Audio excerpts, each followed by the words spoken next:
Hello friends, तो आज हम बात करेंगे बस्ती विधि अध्याय के सेकंड पार्ट के बारे में। इससे पहले हमने डिस्कस कर लिया था निरु बस्ती की मात्रा तक।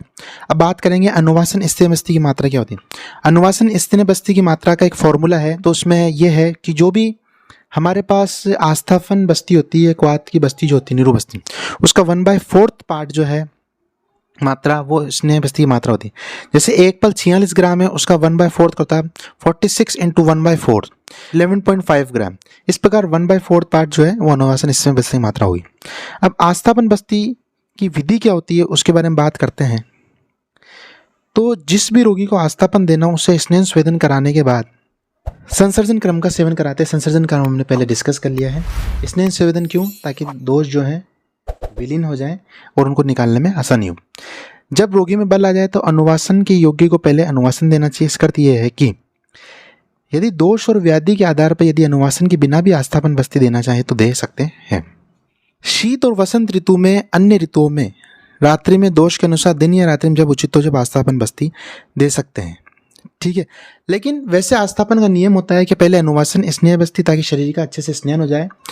ठीक है, स्नेहन का भी काम कर देगी, पूर्व क्रम पे जाएगा, उसके बाद आस्थापन। लेकिन दोष और व्याधि के अनुसार के बहुत ज़्यादा बात बढ़ी हुई है और उसमें मतलब तुरंत एकदम से लगानी है, इमरजेंसी हो गई है, तो आप आस्थापन बस्ती डायरेक्ट अनुवासन के बिना भी दे सकते हैं।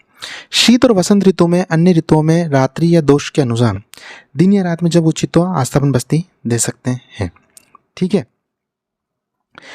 मसाज और स्नान करने के बाद प्रतिदिन की भोजन की मात्रा को चौथाई मात्रा में कम करके, ठीक है, यानी आपको आहार कुल मिला के इनडायरेक्ट में कहना है आहार हल्का लेना है, लघु लेना है, थोड़ा टहलकर हल्की सी वॉकिंग करनी है, अच्छी तरह से मलमूत्र का त्याग कर सुखकारी शैया बेड पे, जो बेड ना ज़्यादा ऊंचा हो ना टेढ़ा हो और जिसका भाग बहुत ज़्यादा ऊंचा ना हो, उस पर वाम पार्श्व से लेटकर दक्षिण पैर यानी सीधे पैर की मोड़कर बाएं पाँव जो उसको फैलाकर प्रसारित करना चाहिए। यानी दक्षिण पैर उसको घुटने से अंदर की तरफ मोड़ा और बाएं पैर को जो लेफ्ट पाँव उसको फैला दिया। ठीक है, बस्ती देने की विधि इसमें क्या है। अब स्निग्ध गुदा में स्निग्ध मुख वाले बस्ती यंत्र के नेत्र को धीरे धीरे प्रवेश कराते हैं। फिर बस्ती को शरीर को वदन दबाकर उसके अंदर की वायु निकाल देते हैं, है ना। फिर बस्ती में बांधकर वर्टिब्रल कॉलम की दिशा में यानी नीचे की तरफ दिशा में धीरे धीरे प्रवेश कराते हैं। हाथ को आपको न हिलाना है, न बहुत तेजी से, न बहुत धीरे, न देर से। इन सभी बातों को ध्यान रखना है। एक समान स्पीड से आपको बस्ती को दबाना है और अंदर प्रवेश कराना है। लेकिन ध्यान रखना है कि बस्ती में थोड़ा हमको औषध द्रव्य शेष रख लेना चाहिए, क्योंकि अगर बस्ती यंत्र संपूर्ण खाली हो गया तो वायु रह जाएगी और अगली बार अगर कोई बस्ती लगाएंगे तो फिर वो कॉम्प्लिकेशंस वायु करेगी, उपद्रव करेगी। ठीक है, अब बात करते हैं बस्ती देने के पश्चात क्या करना है। अब बस्ती दे दी, उसके बाद रोगी को तान चित लेटाकर उसके नितंब पर हाथ से थपथपाना है। ठीक है, और उसके एडियो पर जैसे हल्की सी मसाज करनी है। नितंब जो हिप्स के हिप्स हैं उस पर हल्की से थपथपाना है और उसकी जो पैर को ऊपर नीचे करना है ना, नीचे छोड़ते हैं जब एक्सरसाइज करते हैं। ठीक है, इससे औषध द्रव्य हाथों में ठीक से पहुंच जाते हैं। इसके पर का अंगों को फैलाकर एडियो में तकिया लगा देते हैं। ठीक है, शरीर पर हल्की सी मुट्ठी से हल्की हल्की चोट करते हैं, यानी हल्की हल्की सी मसाज करते हैं ना, मुक्का देना नहीं। शरीर पर हल्का से स्नेहन से मर्दन करते हैं। मेनली दशमूल के स्नेहन का यूज़ किया जाता है अभ्यंग। ठीक है, इससे स्नेह द्रव्य शीघ्र नहीं आता। यदि प्रयुक्त स्नेह शीघ्र आ जाए तो पुनः स्नेह की बस्ती देनी चाहिए, क्योंकि शरीर में अगर वो द्रव्य रुका ही नहीं तो वो शरीर के जो दोष उनको शोधन ही नहीं कर पाएगा, प्योरीफाई नहीं कर पाएगा, तो उसके रहने का कोई मतलब ही नहीं हुआ। स्नेह निवृत्ति के पश्चात क्या करना है। जठराग्नि तीर वो स्नेह वापस आ गए हो, बाहर निकल गया हो तो लघु भोजन देना चाहिए। स्नेह निवृत्ति के काल, स्नेह के वापस आने का समय 3 प्रहर होता है। ठीक है, यानी एक प्रहर में 3 घंटे हो गए। 3 प्रहर मतलब 3 का 9 घंटे। यदि इनमें भी वापस ना आए तो दिन रात 24 घंटे हम प्रतीक्षा करते हैं और वापस नहीं आने पर फलवर्ती, ठीक है, गुदा में प्रवेश कराकर या तीक्ष्ण बस्तियों से उसको वापस लाने का प्रयत्न करते हैं। स्नेह निवृत्ति की स्थिति में कार्य अति रूक्षता के कारण यदि स्नेह बस्ती वापस ना आकर दोषों को उत्पन्न करे तो उसकी उपेक्षा कर देनी चाहिए, इसे बाहर निकालने का प्रयत्न नहीं करना चाहिए। यानी बहुत ही किसी व्यक्ति का शरीर रूक्ष और उसके कारण नहीं आई हो, ठीक है, और उसमें कोई दोष भी उत्पन्न नहीं करे तो फिर उसको निकालना नहीं चाहिए। फिर रात्रि का टाइम व्यतीत होने पर सोंठ का पानी और धनिया का गर्म पानी, उनका उबाला हुआ पानी या ओनली गर्म जल का सेवन कर देना चाहिए व्यक्ति को। ठीक है, अब अनुवासन के समय की बात करते हैं तो रोगी को तीसरे या 5वें दिन अनुवासन बस्ती देते हैं। ठीक है, अथवा जितने समय में स्नेह का पाचन हो जाए अग्नि के अनुसार देते हैं। यानी आज दे दी उसके अलावा कल का गैप देना है, फिर तीसरे दिन देना है, फिर चौथा दिन गैप देके पांचवें दिन देना है, इस तरह से देनी है। किन में हम डेली दे सकते हैं? जिसमें वात बहुत ज़्यादा बढ़ा हो, जो नित्य व्यायाम करता हो, ताकि उसमें उसकी जठराग्नि दीप्त होगी, अच्छे से पच जाएगा इसने, ठीक है। रुक्ष हो उसे प्रतिदिन अनुवासन बस्ती देनी चाहिए। निरूबस्ती काल, इस प्रकार इस विधि से दोषों की विकृति के अनुसार 3-4 स्नेह बस्तियों को देकर रोगी को स्त्रोतों के शोधन के लिए फिर आस्थापन बस्ती देनी चाहिए। लेकिन वात की अधिकता और शुद्धता है तो फिर हमें स्नेह बस्ती देकर ही शुद्ध कराना चाहिए। अब बात करते हैं निरूबस्ती की विधि के बारे में।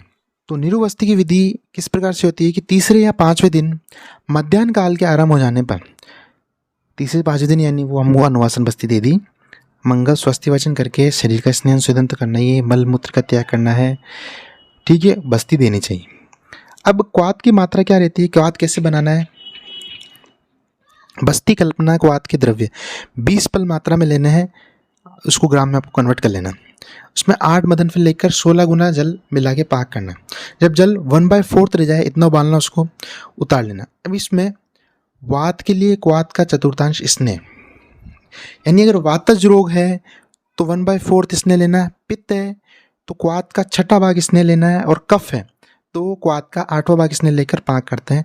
सभी अवस्थाओं में कल्क स्नेह से उत्तम होना चाहिए, अष्टम मात्रा में होना चाहिए। जितने कल्क से बस्ती बिल्कुल पतला है, गाढ़ा नहीं रहे, पतली रहे तो जल्दी निकल जाएगी, गाढ़ी रही तो अंदर ही रुक जाएगी, इसलिए नहीं रहना चाहिए। क्वाथ में 1 पल या 46 ग्राम गुड़ मिलाते हैं, मधु और नमक युक्ति के अनुसार मिलाते हैं, ठीक है। व्यक्ति का बलबल क्या है। बस्ती देने की विधि, सभी द्रव्य को एक पात्र में डालकर गर्म पानी के भाप से गर्म करते हैं, उसके बाद बस्ती यंत्र में डालते हैं। ध्यान रखना है जो ये पूरा क्वाथ है न ज़्यादा गर्म हो न ज़्यादा शीतल हो। फिर उसे गोदाम में देते हैं। जो द्रव्य है ये बहुत ज़्यादा स्निग्ध नहीं होना चाहिए, बहुत ज़्यादा स्निग्ध रहा तो वापस नहीं आ जाए, रुक्ष रहेगा तो अंदर जो गुदा में रगड़ उत्पन्न कर देगा और व्याधि उत्पन्न कर देगा, तीक्ष्ण होगा तो पित्तज विकार कर देगा, बहुत ज़्यादा मृदु होगा तो कफ वाले विकार कर देगा। न बहुत निर्बल अच्छा है पतला, न बहुत शांत होना चाहिए। पतला होगा तो जल्दी निकल जाएगा, गाढ़ा होगा तो अंदर रुक जाएगा। मात्रा में कम होगा तो दोषों को शोधन नहीं करेगा, मात्रा में अधिक होगा तो उपद्रव कर देगा। ज़्यादा नमक होगा तो भी दिक्कत है, नमक नहीं होगा तो भी दिक्कत है। न बहुत अम्ल होना चाहिए और न बहुत कम अम्ल युक्त होना चाहिए, ठीक है। निरूबस्ती में अन्य आचार्यों का मत है कि स्नेह और मधु दोनों को पृथक पृथक 3-3 पल लेते हैं। सेंधव लवण आधा कश, कल्क 2 पल, क्वाथ दुग्ध गोमद दुग्ध ये सब 10 पल लेते हैं। स्नेह और मधु 3, सेंधव लवण आधा कश, कल्क 2 पल, क्वाथ दुग्ध गोमूत्र 10 पल लेते हैं, ठीक है। इस प्रकार हमको कुल मिलाकर स्वस्थ व्यक्ति में हमारे पास ये आ गया 18 पल। इतने ग्राम की बस्ती मात्रा स्वस्थ में देते हैं। बस्ती में द्रव मिलाने के बाद पहले मधु, नमक, फिर तेल, कल, क्वाथ से मिलाते हैं। बस्ती में सब द्रव मिलाया, उसके बाद क्रम ध्यान रखना है, सबसे पहले मधु आएगा, फिर नमक, फिर तेल, फिर कल्क और क्वाथ। नीरू बस्ती की मिलाने की यही विधि है। अगर इनको ढंग से मिलाए तो ही नीरू का संयोग होगा, ठीक है। अब बात करते हैं बस्ती के बाद कर्तव्य और नीरू की अवधि। बस्ती लेने के बाद सिर के नीचे तकिया लगाकर बस्ती में मन लगाना चाहिए। नीरू बस्ती अपने संपूर्ण शरीर में फैल जाती है, वेग की प्रतीक्षा करनी है। अगर मल का वेग आ रहा है तो मल का त्याग करना चाहिए।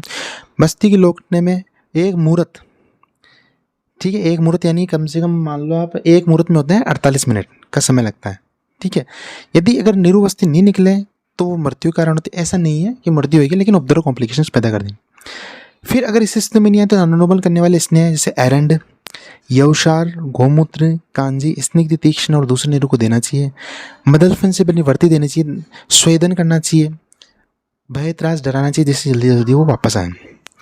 नीरू बस्ती की संख्या की बात करें, यदि नीरू बस्ती द्रव्य स्वयं बाहर आ जाए तो पूर्व, द्वितीय, तृतीय और चतुर्थ बस्ती देते हैं।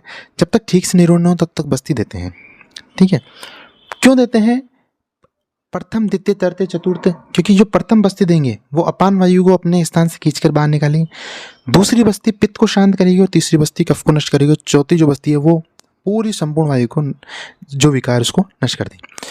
तो फ्रेंड्स, यह थी हमारी आज की वीडियो जिसमें हमने नीरू बस्ती और अनुवासन बस्ती किस तरह से लगाते हैं और उनके बाद क्या क्रम होता है उसके बारे में डिस्कस करा। Thank you.